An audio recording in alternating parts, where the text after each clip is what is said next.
প্রায় 3 মাস ধরে আগুনে জ্বলছিল নালন্দা বিশ্ববিদ্যালয়ের লাইব্রেরি।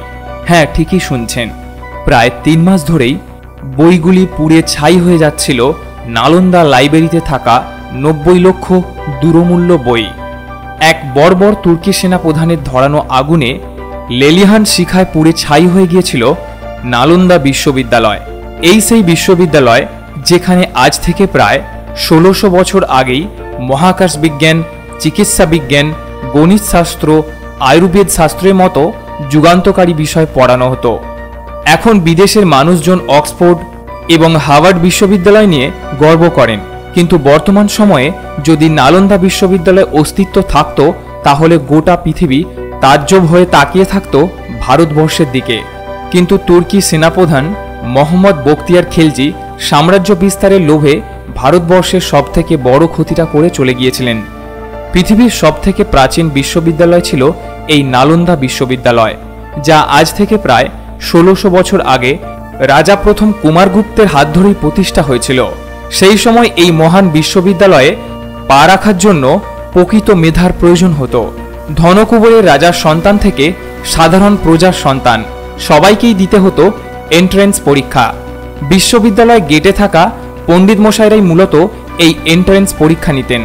তবে সেই পরীক্ষা এতটাই কঠিন হতো যে 10 জনের মধ্যে 1 জন অথবা 2 জন পাস করতে পারত, আর যে পাস করতে পারত শুধুমাত্র তাকেই নালন্দার প্রবেশের অনুমতি দেয়া হতো।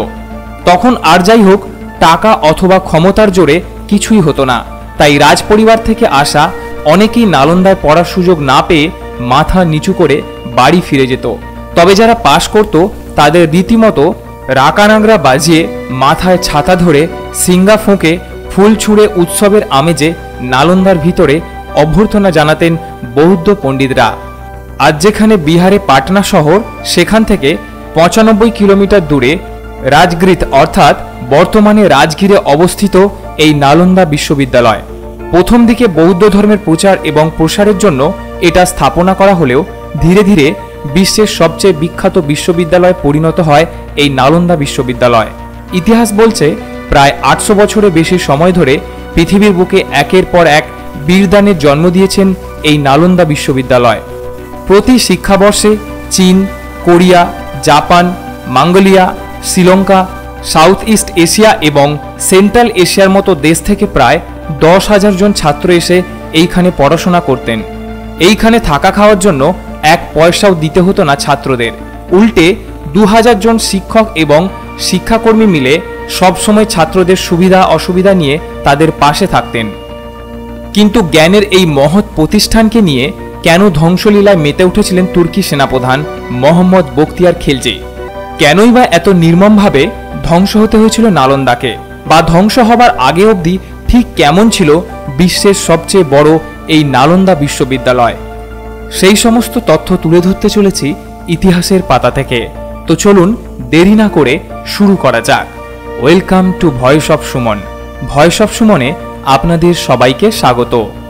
নালন্দা, এই নালন্দা শব্দের অর্থ হল অনন্ত জ্ঞানের প্রবাহ। এবার ভাবুন, যে বিশ্ববিদ্যালয়ে আর্যভট্ট অঙ্ক করাতেন, ধর্মপাল, আর্যদেব, অতীশ, শিলভদ্র, নাগার্জুন, ইউহেন সাংরা নিয়মিত ক্লাস নিতেন, এই হলো সেই বিশ্ববিদ্যালয়।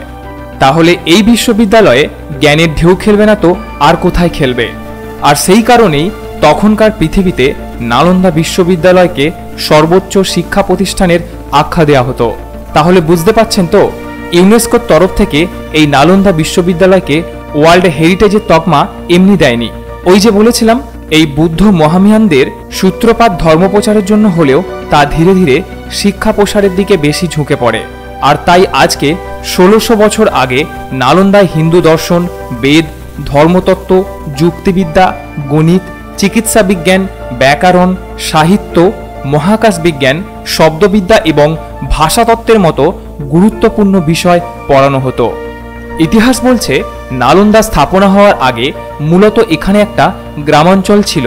কিন্তু এত জায়গা থাকতে কেন রাজগৃহেই নালন্দা বিশ্ববিদ্যালয় স্থাপনা করা হয়েছিল জানেন? এর কারণ হলো বৌদ্ধ ধর্মের প্রবর্তক গৌতম বুদ্ধ একসময় এই নালন্দার কাছে অবস্থিত পাবরিক আমবাগানে বসেই শিষ্যদের উপদেশ প্রদান করতেন। গৌতম বুদ্ধের অন্যতম প্রিয় শিষ্য সারিপুত্রের জন্মভূমিও এই রাজগৃহ অঞ্চলেই। অন্যদিকে যৌন তীর্থাঙ্কর মহাবীরও এই অঞ্চলেই নিজের 14টি চতুর্মাস কাটিয়ে গিয়েছিল। তাহলে খুব স্বাভাবিকভাবেই তৎকালীন ভারতবর্ষে এই অঞ্চলটি ছিল প্রকৃত পবিত্রাঞ্চল। এবার আপনার মনে প্রশ্ন আসতেই পারে, 10,000 জন ছাত্র আর 2,000 জন শিক্ষকের খাওয়া পড়ার জন্য এই যে বিপুল পরিমাণ অর্থ লাগতো সেটা কে দিত বা কোথা থেকে আসতো এত টাকা? শুনলে আপনি অবাক হবেন। প্রায় 200খানা গ্রাম থেকে নিয়মিত লেবু, আখরোট, পেস্তা বাদাম, কর্পূর, মাখন, দুধ, ঘি এবং আরও সুগন্ধি মহাশলী চাল আসত নালন্দার আবাসিকদের জন্য। এছাড়াও রাজা মহারাজাদের আর্থিক সাহায্য তো ছিলই। আরও একটা জিনিস জানলে আপনি চমকে উঠবেন, আধুনিক শিক্ষা ব্যবস্থাকে নিয়ে রীতিমতো চ্যালেঞ্জ জানায় 1600 বছরের পুরানো এই নালন্দা বিশ্ববিদ্যালয়। কিন্তু কিভাবে? নালন্দার কোনো ছাত্রকে কখনো লিখিত পরীক্ষায় বসতে হতো না। নালন্দায় কোনোদিন রেজাল্ট বলে কোনো বস্তুর অস্তিত্ব ছিল না। কিন্তু তাহলে ছাত্ররা কিভাবে উঁচু ক্লাসে উঠত? আসলে পরীক্ষার বদলে বিতর্ক সভার আয়োজন করা হতো। সেই বিতর্ক সভায় বিভিন্ন বিষয়ে ছাত্র এবং শিক্ষকদের মধ্যে বিতর্ক চলত। সেই বিতর্কে যে ছাত্র সঠিক যুক্তি এবং জ্ঞান দিয়ে শিক্ষকদের মন জিতে নিতে পারত, তাহলে সেই ছাত্রই পরবর্তী স্তরে ওঠার যোগ্যতা অর্জন করতে পারত। এই বিশ্ববিদ্যালয়ের পড়ুয়ারা এই একইভাবেই প্রায় 7-8 বছর ধরে এখানে পড়াশোনা করত। শুধু তাই নয়, এই বিশ্ববিদ্যালয়ের ছাত্রদের উপর কোনো নিয়ম চাপিয়ে দেওয়া হতো না।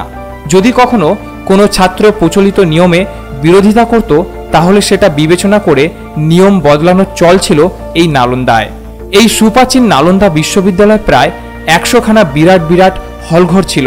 ওই এক একটা হলঘরে প্রায় 3000 জন ছাত্র একসঙ্গে বসে পড়াশোনা করতে পারত। আর যেহেতু একজন ছাত্রের বিভিন্ন বিষয়ে শিক্ষা লাভের সুযোগ ছিল, তাই যে যেই সাহিত্য পড়ছে তাকে মহাকাশ বিজ্ঞানের ক্লাসেও দেখা যেত। ফলে সবসময় গমগম করত নালন্দা। তবে এই নালন্দা বিশ্ববিদ্যালয়ে অন্যতম গর্ব ছিল এখনকার পাঠাগার, যার নাম ছিল ধর্মগঞ্জ। তৎকালীন পৃথিবীর সর্ববৃহৎ লাইব্রেরি ছিল এই ধর্মগঞ্জ, যেখানে একসঙ্গে 90 লক্ষ বই এবং পুঁথি থাকত।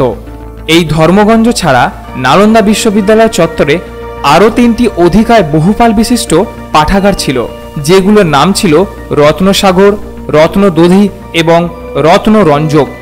এটা গেল গর্ভের ইতিহাসের কথা।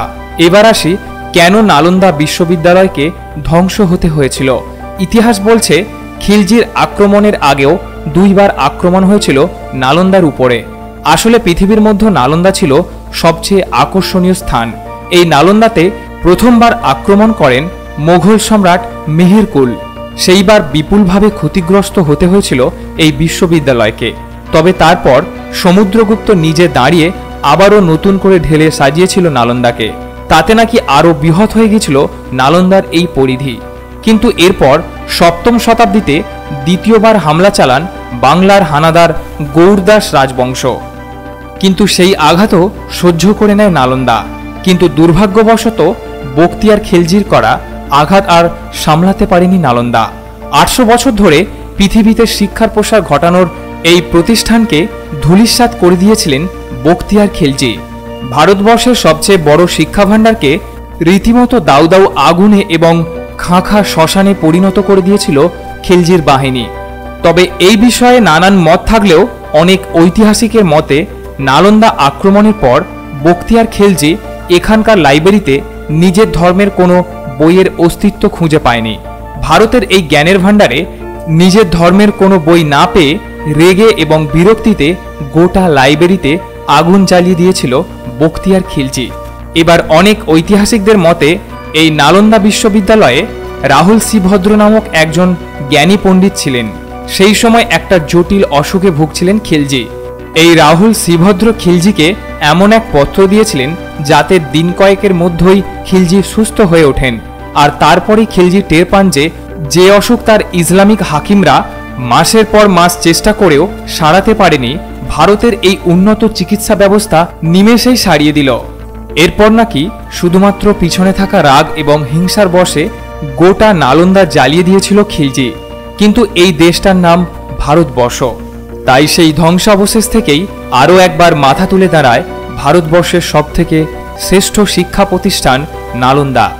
আমাদের দেশে প্রাক্তন রাষ্ট্রপতি এপিজে আব্দুল কালাম স্যার 2016 সালেই নালন্দাকে আবার ফিরিয়ে আনার প্রস্তাব দেন, আর তারপর 2010 সালে ভারতীয় পার্লামেন্টে পাশ হয় নালন্দা বিশ্ববিদ্যালয়ের বিল, আর তারপর 2014 সালে প্রায় 800 বছর পর আবারও ক্লাস শুরু হয় এই নালন্দা বিশ্ববিদ্যালয়ে। এরপরেই 1759 কোটি টাকা খরচ করে তৈরি হয় নালন্দা বিশ্ববিদ্যালয়ের আরও একটা নতুন ক্যাম্পাস, যেটা গত 19 জুন ভারতবর্ষের প্রধানমন্ত্রী নরেন্দ্র মোদীর হাত ধরে উদ্বোধন হয়। ইতিমধ্যে বিভিন্ন দেশ থেকে আসা শিক্ষার্থীদের ভিড় বেড়ে আরও একবার গমগম করতে শুরু করেছে নালন্দা বিশ্ববিদ্যালয়ের চত্বর। তাই একজন ভারতবাসী হিসাবে আজ আমরা একই সঙ্গে গর্বিত এবং আনন্দিত। ভারতবর্ষের বুকে থাকা এই এডুকেশনাল মার্বেলের কথা সারা পৃথিবীর সমস্ত মানুষজনদের জানা দরকার বলে আমার মনে হয়। পারলে কখনো ঘুরে আসবেন এই নালন্দা বিশ্ববিদ্যালয় থেকে। 1600 বছরের পুরানো এই স্থাপত্যর সামনে দাঁড়ালে আজও নাকি গায়ে কাঁটা দিয়ে ওঠে। তবে ইতিমধ্যে যারা এই নালন্দা বিশ্ববিদ্যালয় দেখেছেন বা ওই জায়গাকে পরিদর্শন করে এসেছেন, সেটা অবশ্যই কমেন্ট বক্সে জানাবেন। এই ছিল নালন্দা বিশ্ববিদ্যালয়ের ইতিহাস এবং আরও অনেক জানা অজানা কথা। সমস্ত তথ্য তুলে ধরলাম ইতিহাসের পাতা থেকে। তো চলুন আজকের মতো এইটুকুই। আবার দেখা হচ্ছে অন্য কোনো দিন, অন্য কোনো সময়, আবার একটা নতুন কোনো ভিডিওতে। সবাই ভালো থাকবেন, সুস্থ থাকবেন। তবে ভিডিওটি যদি ভালো লেগে থাকে আমাদের চ্যানেলটি সাবস্ক্রাইব করে লাইক, শেয়ার এবং কমেন্ট করবেন।